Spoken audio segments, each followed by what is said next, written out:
Hey there, and welcome to 3Spoonies. We're your hosts, Joe, Karen, and Claire. This is episode number 30.5, and we're back with James Mossop discussing branding as a Spoonie. Let's get into some questions.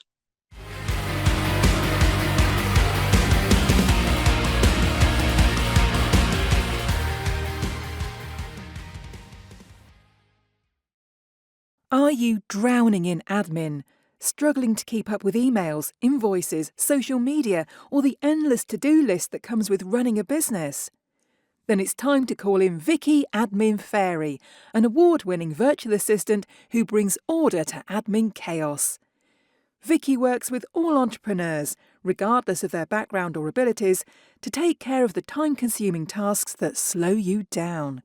Whether it's managing emails, sorting financial admin, handling social media, chasing late payments, the list is endless. She saves business owners hours every week, reducing stress and ensuring everything runs smoothly.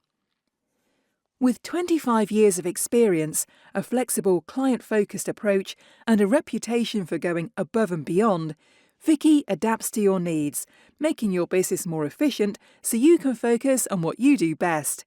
And the best part? You'll have more free time to grow your business, boost profits, or just enjoy life without admin headaches.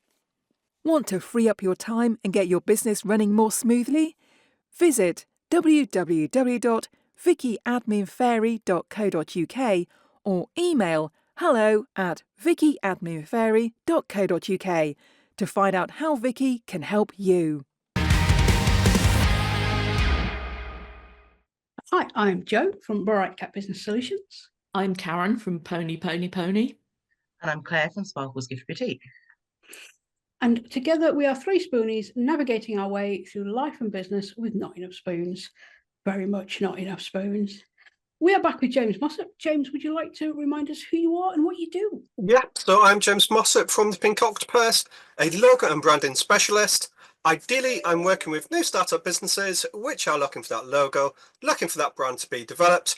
And once we've got those visuals kind of created, we can then assist with any design needs which you might need. Fabulous. And thank you again for joining us for our community questions. I'm going to pass over to Karen, who is going to ask you things from our community. I am indeed. So the first question's from Jenny. She says, everyone in my industry seems to use blue for everything. I can't stand blue. Is it better to fit in or stand out when it comes to colours for branding? And what I would do is do a little bit of research, understand why, obviously in this case, we're using blue. So what are the expectations of your clients? Why is the kind of the blue used within that industry? But realistically, obviously, when you look at the colour palette, you can find a kind of a shade of blue. You might even be able to mix it with a different colour, so maybe a more teal colour. You can, like I say, there's ways of kind of being different and still use the blue if you, like say, you still want to be using blue. But realistically, if you want to, there's nothing better than standing out from the crowd by moving away from what everyone's doing. And if the expectations that everyone's using blue, then you can simply use a different colour, and that's going to get you noticed in a sea of blue.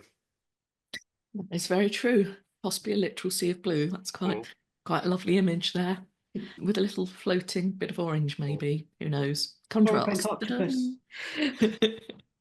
That's the limit of my artistic ability there. Okay, perfect. I think that's been answered. So the next one is from Alison.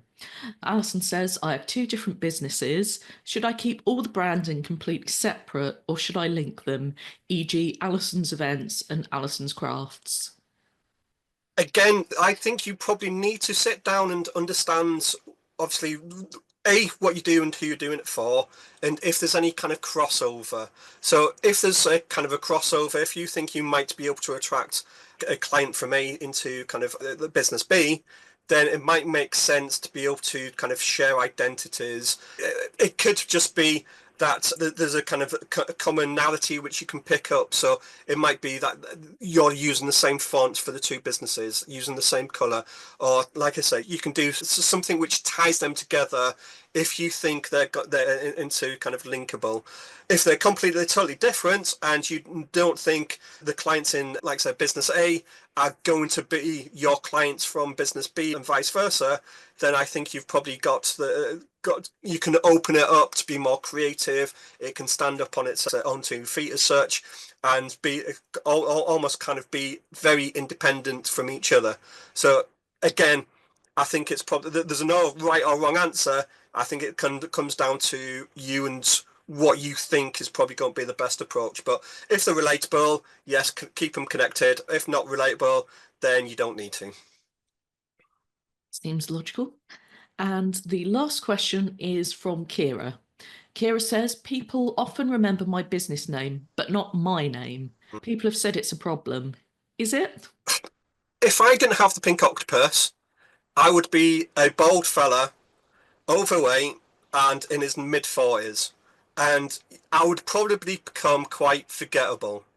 So if there's a connection between obviously who you are and your business, so the business name's getting you remembered, and they were like, oh, actually it's such and such, then I would kind of really kind of play on the fact that knowing a business name is better than not knowing a business name. And knowing the individual, then that's good. Like I say, if you're being remembered for the business name, then I'd be happy with that, because subconsciously they're thinking of your business.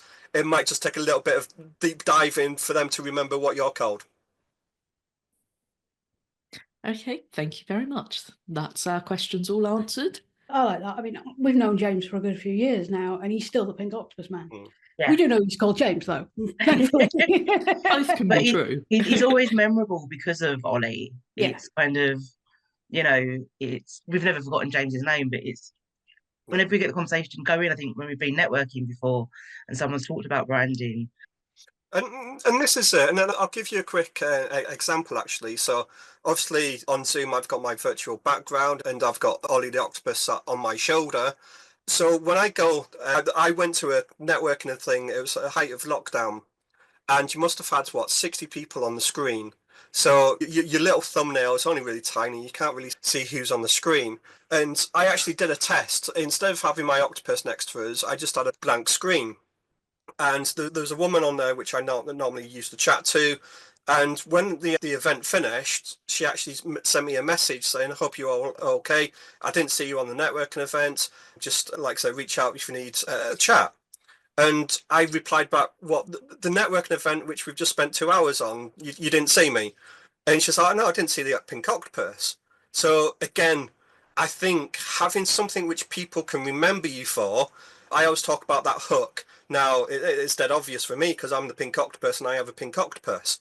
But if you can create something which people can remember, it's harder for them to forget you than it is to remember you. Exactly. I like that.